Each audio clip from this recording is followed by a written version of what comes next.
So, Bo, what is it? I mean, Foursquare sounds just like Twitter. It's just a way of people communicating back and forth. You don't know how to put ads on it, everything else. Why are you actually optimistic about that? I love Foursquare. I think the major difference here is that in Foursquare, the relationship is between a person and a business. You go to a business, you check in, you see what other people are at that business. Groupon, you want a product, you get together with a group of people, you buy a product from a business.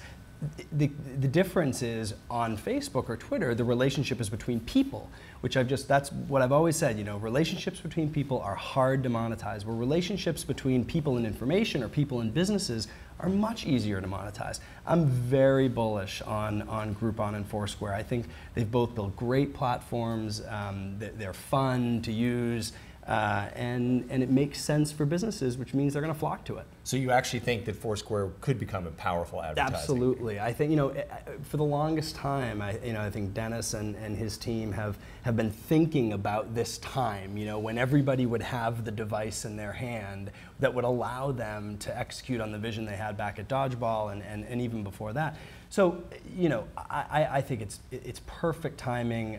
The businesses are ready, local businesses are ready to start thinking about how to use this stuff. I mean, if there's any risk in it, it's that it takes a long time for local businesses to get ramped up on new advertising modalities. That's a risk, but the logic is so clear for them. When someone's walking into your business and saying, "I'm here," you're going to want to transact with them. So I do think that Groupon's already a fairly big business and seemingly a very profitable one. Again, we don't know, right. But so Groupon just raised a boatload of money, huge valuation from what we understand. As we are talking, Foursquare is rumored to be hot and heavy with both raising money and possibly getting an offer from Yahoo in cash for $125 million. You've been there as the entrepreneur. What should Dennis do? I think he should sell the company.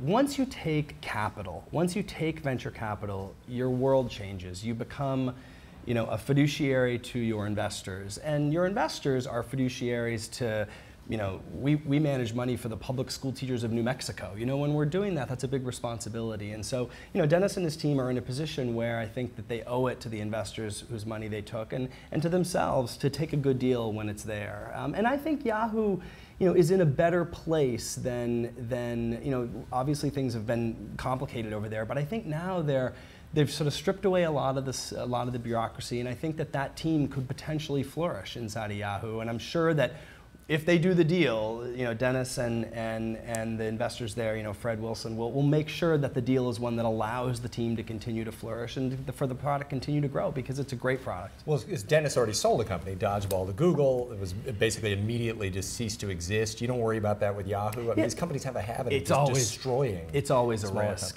but I think Lycos didn't destroy Tripod. We negotiated the right deal with them and we flourished inside of there for a long time.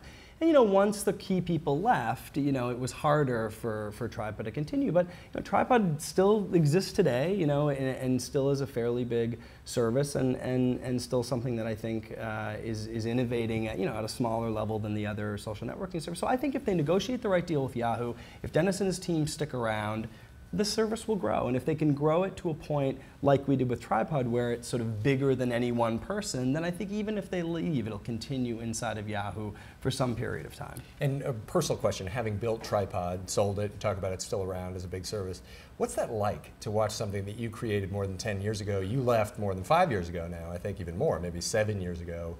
What's it like sort of still having it out there? Somebody else is running it. So the scary thing is I left 10 years ago and sold it 12 years ago. So it's been a lot of time. It's actually a great feeling, to see that Tripod is still around and that people still use it. And I still hear people say I've got a Tripod account, and it's great. And it's one of the reasons why you do this, to leave legacies. And Tripod is a piece of my legacy, and I'm proud of it.